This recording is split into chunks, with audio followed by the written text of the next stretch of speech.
अल्लाह के नाम से जो बड़ा ही मेहरबान और रहम करने वाला है।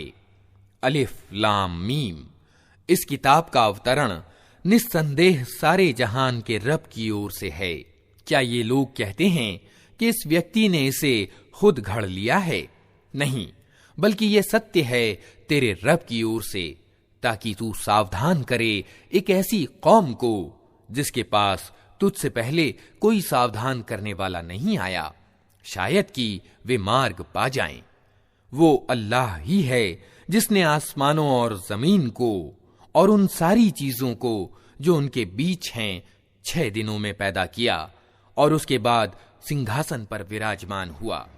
उसके सिवा न तुम्हारा कोई समर्थक और सहायक है और न कोई उसके आगे सिफारिश करने वाला।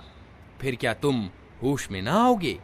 वो आसमान से जमीन तक दुनिया के मामलों का संचालन करता है और इस संचालन का ब्यौरा ऊपर उसके पास जाता है, एक ऐसे दिन में जिसकी माप तुम्हारी गणना से 1000 वर्ष है।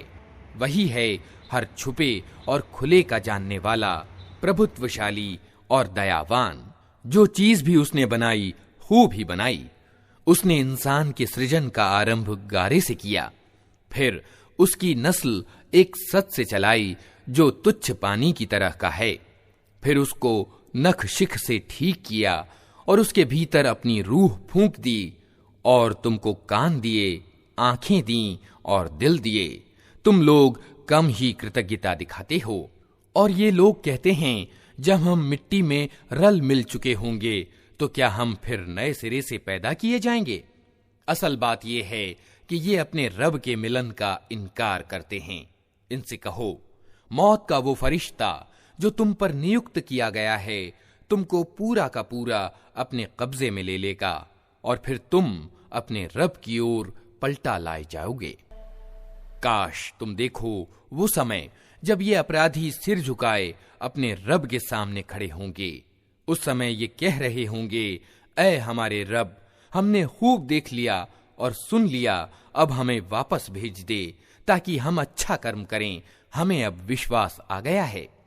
जवाब में कहा जाएगा, अगर हम चाहते तो पहले ही हर व्यक्ति को उसका सन्मार्ग दिखा देते, मगर मेरी वो बात पूरी हो गई जो मैंने कही थी कि मैं जहन्नम को जिन्नों और इंसानों सबसे भर दूंगा। अतः अब चखो मजा अपनी इस करतूत का कि तुमने इस दिन के मिलन को भुला दिया।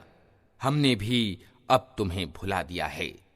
चखो हमेशा के अजाब का मजा अपनी करतूतों के बदले में। हमारी आयतों पर तो वे लोग ईमान लाते हैं जिन्हें ये आयतें सुनाकर जब नसीहत की जाती है तो सजदे में गिर पड़ते हैं और अपने रब की प्रशंसा के साथ उसकी तस्बीह करते हैं और घमंड नहीं करते। उनकी पीठें बिस्तरों से अलग रहती हैं, अपने रब को डर और लालच के साथ पुकारते हैं और जो कुछ रोजी हमने उन्हें दी है उसमें से खर्च करते हैं। फिर जैसा कुछ आंखों की ठंडक का सामान उनके कर्मों के बदले में उनके लिए छिपा रखा गया है, उसकी किसी प्राणी को खबर नहीं है। भला कहीं ये हो सकता है कि जो व्यक्ति ईमान वाला हो वो उस व्यक्ति की तरह हो जाए जो अवज्ञाकारी हो? ये दोनों बराबर नहीं हो सकते। जो लोग ईमान लाए हैं और जिन्होंने अच्छे कर्म किए हैं उनके लिए तो जन्नतें यानी बाग रहने के ठिकाने हैं, अतिथि सत्कार के रूप में उनके कर्मों के बदले में। और जिन्होंने उल्लंघन किया है उनका ठिकाना दोज़ख है। जब कभी वे उससे निकलना चाहेंगे उसी में ढकेल दिए जाएंगे और उनसे कहा जाएगा कि चखो अब उसी आग के अजाब का मजा जिसको तुम झुठलाया करते थे। उस बड़े अजाब से पहले हम इसी दुनिया में किसी न किसी छोटे अजाब का मजा इन्हें चखाते रहेंगे, शायद कि ये अपनी विद्रोह नीति से बाज आ जाएं। और उससे बड़ा जालिम कौन होगा जिसे उसके रब की आयतों के द्वारा नसीहत की जाए और फिर वो उनसे मुंह फेर ले। ऐसे अपराधियों से तो हम बदला लेकर रहेंगे। इससे पहले हम मूसा को किताब दे चुके हैं, अतः उसी चीज के मिलने पर तुम्हें कोई शक न होना चाहिए। उस किताब को हमने इस्राएल की संतान के लिए मार्गदर्शन बनाया था। और जब उन्होंने सब्र किया और हमारी आयतों पर विश्वास करते रहे तो उनके अंदर हमने ऐसे पेशवा पैदा किए जो हमारे आदेश से मार्ग दिखाते थे। यकीनन तेरा रब ही क़यामत के दिन उन बातों का फैसला करेगा जिनमें इस्राएली परस्पर विभेद करते रहे हैं। और क्या इन लोगों को इन ऐतिहासिक घटनाओं में कोई मार्गदर्शन नहीं मिला कि इनसे पहले कितनी कौमों को हम तबाह कर चुके हैं, जिनके रहने की जगहों में आज ये चलते फिरते हैं। इसमें बड़ी निशानियां हैं, क्या ये सुनते नहीं हैं? और क्या इन लोगों ने ये दृश्य कभी नहीं देखा कि हम एक सूखी और चटियल जमीन की ओर पानी बहा लाते हैं और फिर उसी जमीन से वो फसल उगाते हैं जिससे इनके जानवरों को भी चारा मिलता है और ये स्वयं भी खाते हैं?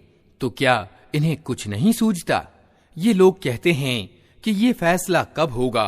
अगर तुम सच्चे हो, इनसे कहो, फैसले के दिन ईमान लाना उन लोगों के लिए कुछ भी लाभकारी ना होगा जिन्होंने इनकार किया है और फिर उनको कोई मोहलत ना मिलेगी। अच्छा, इन्हें इनके हाल पर छोड़ दो और इंतजार करो, ये भी इंतजार में हैं। बिस्मिल्लाहिर्रहमानिर्रहीम। मेरे प्यारे इस्लामिक भाइयों, अस्सलामु अलैकुम। ऐसी ही दीन की खूबसूरत वीडियो पाने के लिए इस चैनल को सब्सक्राइब करें और बेल आइकन प्रेस करें। इस चैनल पे आपको हर रोज़ नया दीन की बातें सुनने को मिलेगा इंशाअल्लाह। अस्सलामु अलैकुम।